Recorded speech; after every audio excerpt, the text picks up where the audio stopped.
Bonjour à tous, c'est Jean-Luc Haut sur sa chaîne YouTube. Aujourd'hui, nous allons parler de l'Inde qui retire le MiG-21 après 60 ans et 400 crashs. Et oui, le MiG-21 est l'un des avions de chasse les plus connus du début de la guerre froide et malgré son âge, certains sont encore en service dans l'armée de l'air indienne. Mais pas pour très longtemps, d'ici 2025, les derniers MiG-21 indiens devraient prendre leur retraite, clôturant ainsi un chapitre long et troublé de l'histoire du MiG-21 au sein de l'armée de l'air indienne. Alors vous avez une petite photo au début de cette vidéo montrant un vol d'entraînement sur MiG-21 de l'armée indienne. Alors une histoire longue et riche, le MiG-21 fut l'un des avions militaires les plus produits de l'histoire avec plus de 11 000 unités construites entre 1959 et 1985. L'histoire du MiG-21 est fascinante, passant de l'un des avions les plus avancés du ciel à un cercueil volant et aujourd'hui une sorte de fossile obsolète du combat aérien.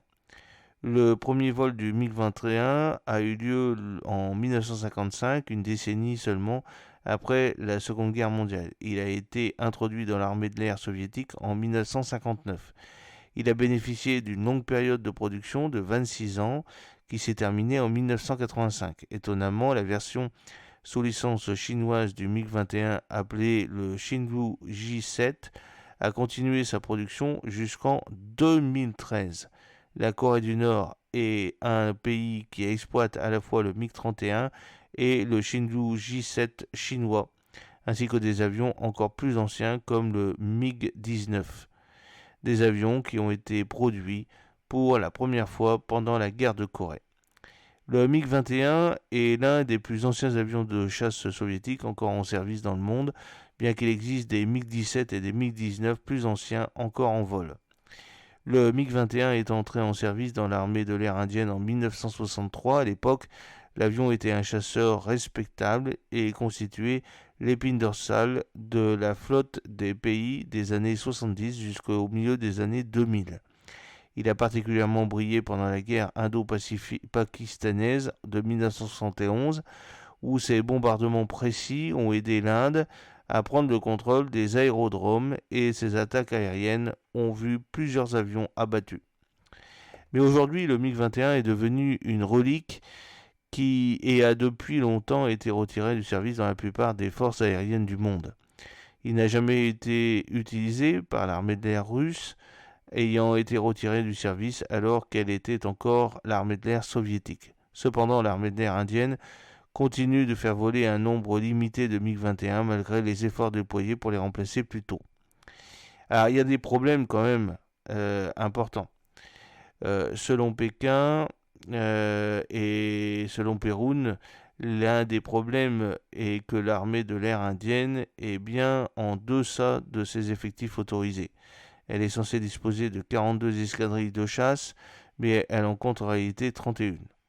La composition de la flotte de ces 31 escadrilles de chasse est l'une des plus intéressantes au monde. Elle possède de tout, des avions de chasse russes modernes comme le Sukhoi 30 MKI, le chasseur multirôle français d'assaut Rafale, jusqu'au BAE Hawk et au MiG-21.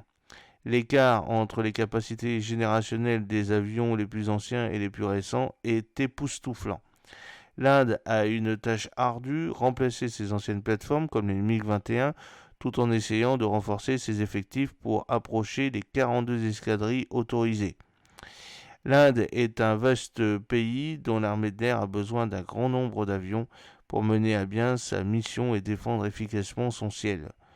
Aujourd'hui, l'Inde possède encore environ 40 des centaines des MiG-21 qu'elle avait exploités. Ceux-ci ont été modernisés pour correspondre aux avions de chasse de troisième génération selon India Today.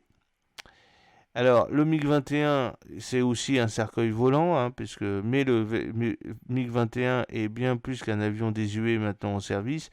Il est également en proie à des problèmes mécaniques et si un grand nombre d'entre eux se sont écrasés, qu'il a surnommé le cercueil volant. Ce n'est pas le seul surnom indésirable que le MiG-21 a reçu en service en Inde, on l'appelle aussi le faiseur de veuves. Au cours des 60 dernières années, 200 pilotes et au moins 60 civils ont été tués dans au moins 400 accidents de MiG-21. Parfois, les pilotes aux commandes de ces appareils ne sont pas des militaires fraîchement recrutés, mais des vétérans expérimentés et particulièrement bien formés. Plus de la moitié des 840 avions construits en Inde entre 1966 et 1984 ont été perdus dans des accidents. La plupart des MiG-21 indiens ont été construits sous licence par l'entreprise publique Hindustan Aeronautics Limited, HAL, de Bangalore. Les accidents continuent de frapper l'IAF, même ces dernières années. 2 pilotes ont été tués dans l'État indien du Rajasthan après un crash le 28 juillet 2022. Un autre pilote a été contraint de s'éjecter le 8 mai 2023. Le pilote est indemne, mais 2 civils ont été tués au sol. Plus de 20 avions se sont écrasés depuis 2010. Chaque escadron dispose d'environ 20 MiG-21. Récemment, The War a rapporté que l'un des 3 escadrons de MiG-21 restants allait être retiré du service, laissant 2 escadrons encore en service avec l'ancien intercepteur. Aujourd'hui, il ne reste que 40 appareils équipant 2 escadrons, mais compte tenu des 400 crashs, y compris le nombre croissant de morts civiles. Ces 2 derniers escadrons devraient être définitivement retirés de service en 2025. Cela mettra fin à la longue et tumultueuse histoire du MiG-21 dans l'armée de l'air indienne. À terme, le MiG-21 sera retiré du service en Inde, près de 40 ans après que l'armée de l'air soviétique les ait retirés du service en 1985. De nos jours, les avions sont principalement utilisés comme intercepteurs et ont un rôle limité en tant qu'avions de chasse. Ils sont principalement utilisés pour des exercices d'entraînement. L'Inde cherche depuis longtemps à développer ses propres avions, mais son programme Tejas a connu de nombreux retards et possède une histoire complexe. Cela a forcé l'Inde à s'appuyer plus que prévu sur sa flotte vieillissante. Même après le retrait de la flotte indienne des MiG-21, elle restera en service dans d'autres forces aériennes. Selon The Military Balance 2023, des centaines de Chinsu J-7, production sous licence chinoise du MiG-21, restent en service pour la formation à la conversion dans l'armée de l'air chinoise, appelée armée de l'air de l'armée populaire de libération. L'écart entre les anciens et les nouveaux appareils est encore plus prononcé que dans l'armée de l'air indienne, les J-7 servant aux côtés de la deuxième plus grande collection mondiale de chasseurs furtifs de 5e génération, le Shenzhou J-20 et le Shenzhou FC-31, que vous pouvez voir dans une vidéo précédente. J'espère que cette petite vidéo vous a plu. N'oubliez pas de cliquer sur le pouce pour la promouvoir, de vous abonner si ce n'est pas encore fait et de partager cette vidéo sur vos réseaux sociaux. A très bientôt, fidèlement, Jean-Luc O.